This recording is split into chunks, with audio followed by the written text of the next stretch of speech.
जब बात टी20 की आती है तो शायद आप शुभमन गिल को लेकर सवाल उठा सकते हैं। जब बात टेस्ट क्रिकेट की आती है तब भी शायद आप सवाल उठा लें। लेकिन जब बात ओडीआई क्रिकेट की आती है तो शुभमन गिल को लेकर आप एक भी सवाल नहीं उठा सकते, क्योंकि शुभमन गिल की बैटिंग देखकर लगता है कि वो ओडीआई के लिए बने, मतलब proper match made in heaven. जब भी शुभमन गिल ओडीआई में बैटिंग करते हैं तो जो अंदाज उनका है, जो स्ट्रोक प्ले उनका है, प्रॉपर परफेक्ट लगता है ओडीआई क्रिकेट के लिए।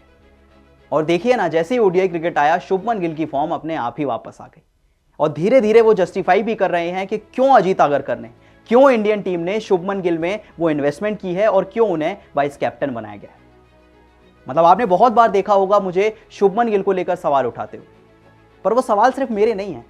आप सोशल मीडिया पे जाएंगे तो बड़े लोग हैं, बहुत सारे फैंस हैं जो कि शुभमन गिल को लेकर डाउट करते हैं। और ऐसा नहीं है कि शुभमन गिल की कैपेबिलिटी में कोई कमी है, सबको पता है उनमें पोटेंशियल है। बस बात यहां पर आ जाती है कि शुभमन गिल को शायद बाकियों से थोड़े ज्यादा मौके मिलते, शायद बाकियों को उतने मौके नहीं मिलते जितने शुभमन गिल को मिलते हैं। लेकिन जब शुभमन गिल परफॉर्म करते हैं तो हम हमेशा तारीफ करते हैं और हमेशा यही कहते हैं कि शायद ओडीआई क्रिकेट में शुभमन गिल से बेहतर कोई भी प्लेयर नहीं है। हमेशा मैंने यही बात कही है और आज भी मैं यही बात कहूंगा कि ओडीआई फॉर्मेट सबसे ज्यादा सूटेबल है शुभमन गिल की बैटिंग के लिए। और एक बार फिर से साबित हो गया। नागपुर के मैदान पे जब टीम इंडिया का स्कोर 19 रन था, 2 विकेट गिर चुके थे। रोहित शर्मा लौट चुके थे, यशस्वी जायसवाल लौट चुके थे और विराट कोहली तो खेल ही नहीं रहे थे। शायद कोई और प्लेयर होता तो वो भी आउट हो जाता, वो भी प्रेशर में चला जाता। लेकिन शुभमन गिल ने बताया कि क्यों उन्हें ओडीआई क्रिकेट का सबसे बेहतरीन खिलाड़ी कहा जाता है। क्योंकि शुभमन गिल जब बैटिंग करने आए थे तो 19 रन पे 2 विकेट थे, लेकिन जब शुभमन गिल बैटिंग करके वापस लौटे तो 235 रन बन चुके थे, 6 विकेट गिरे थे। मतलब लगभग मैच खत्म हो चुका था सिर्फ शुभमन गिल की वजह से।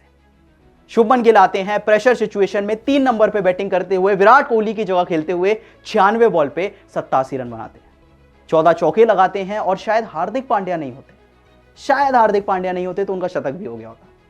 मतलब बहुत सारे फैंस ये बात मान रहे हैं कि जब हार्दिक पांड्या आए, उन्होंने बड़ा शॉट खेला तो थोड़ा प्रेशर आ गया शुभमन पे। शायद केएल राहुल होते तो शुभमन गिल का शतक भी पूरा हो जाता। लेकिन हार्दिक को देखकर शुभमन गिल ने सोचा कि चलो मारते हैं बड़े शॉट, जाते हैं जीत के लिए। थोड़ी सी और बॉल्स लेते, थोड़ा इंतजार करते तो शायद शतक हो जाता, लेकिन ये जो पारी है किसी शतक से कम नहीं। मतलब शुभमन गिल थोड़े से अनफॉर्चुनेट है कि अपने करियर में अब तक 6 ही शतक लगा पाए, क्योंकि 6 शतक ऐसे थे जो बिल्कुल वो नर्वस 90s का शिकार हो गए। 6 शतक ऐसे थे जो शुभमन गिल के और हो सकते थे। मतलब अगर मैं वो आपको नर्वस 90s की बात बताऊं या वो क्लोज नॉक्स की बात बताऊं, एक बार हुआ था जब शुभमन गिल 98 पे नॉट आउट रह गए थे, एक बार हुआ था जब 82 पे नॉट आउट थे, एक बार 80 पे नॉट आउट रह गए थे, 85 बनाए, 92 बनाए, 87 बनाए। ये वो सारी पारियां थी जो कि आसानी से 100 हो सकते थे। शुभमन गिल के 6 शतक हैं, लेकिन होने को वो 10 भी हो सकते थे, 12 भी हो सकते थे। लेकिन कहते हैं ना कि कभी कभी वो रिकॉर्ड या फिर माइलस्टोन्स वो बता नहीं पाते कि आप कितना बेहतरीन खेलते हैं, आप कितने बेहतरीन प्लेयर हैं और मैच के अंदर आपने कितना कंट्रीब्यूट किया है। वो आप शुभमन गिल को देखकर अंदाजा लगाइए। कहा जॉस बटलर ने कि मैच डिफाइनिंग पार्टनरशिप थी वो श्रेयस अय्यर और शुभमन गिल की थी। और फैंस तो कह रहे हैं, देखिए अगर नंबर 3 पे विराट कोहली को कोई रिप्लेस कर सकता है ओडीआई क्रिकेट में तो वो शुभमन गिल ही है। इस पे तो डिबेट ही नहीं होनी चाहिए। बिना डिबेट के डिक्लेयर कर दीजिए कि इस टाइम विराट कोहली के बाद सबसे डिपेंडेबल प्लेयर ओडीआई क्रिकेट में शुभमन गिल है। और शायद यही अजीत आगरकर ने देखा, यही इंडियन टीम ने देखा और उन्हें वाइस कैप्टन बनाया गया। मतलब अगर शुभमन गिल के विनिंग मैचेस में रिकॉर्ड्स की बात करें तो 34 मुकाबलों में भाई साहब 72 का एवरेज है, 109 का स्ट्राइक रेट है। ये वही शुभमन गिल हैं जिनके स्ट्राइक रेट पे सवाल उठते हैं। एक अलग ही लेवल का क्लास है इनका जब ओडीआई क्रिकेट की बात आती है। 109 का स्ट्राइक रेट, 77 का एवरेज। और यही वजह है कि विराट कोहली से कंपैरिजन चल रहा है, क्योंकि विराट भी तो यही करते थे, चेज करते हुए सबसे अच्छा रिकॉर्ड, मैचेस जीतते हुए सबसे अच्छा रिकॉर्ड, बेहतरीन एवरेज और बेहतरीन strike rate, proper Virat Kohli की तरह। दिखा दिया शुभमन गिल ने दोबारा से कि देखिए सवाल आप उठा सकते हैं जब टेस्ट की बात हो, मे बी टी20 के टाइम पे, पर ओडीआई के टाइम पे नहीं उठा सकते। वो उन्होंने ओडीआई वर्ल्ड कप में भी दिखाया था, उन्होंने दोबारा से दिखा दिया। एक रिस्पॉन्सिबल 9 खेला। मतलब देखिए एक एंड से श्रेयस अय्यर लगातार मार रहे थे, बड़े शॉट्स खेल रहे थे, स्ट्रोक्स खेल रहे थे, अच्छे शॉट लगा रहे थे। वो इसीलिए क्योंकि पता था कि वहां शुभमन गिल खड़ा हुआ है। अगर मैं आउट भी हो जाऊं तो कोई दिक्कत नहीं है, क्योंकि शुभमन गिल खड़ा रहेगा, वो आखिर तक खड़ा रहेगा, वो आखिर तक खड़ा रहा। और टीम इंडिया के लिए अगर सबसे ज्यादा मैन ऑफ द मैचेस की बात करें 2022 के बाद से तो शुभमन गिल का नाम है, और उसी खिलाड़ी के साथ है जिनको उन्होंने रिप्लेस किया इस मैच में। विराट कोहली 5 बार जीते हैं, शुभमन गिल 5 बार जीते हैं, मोहम्मद शमी भी 5 बार जीते हैं।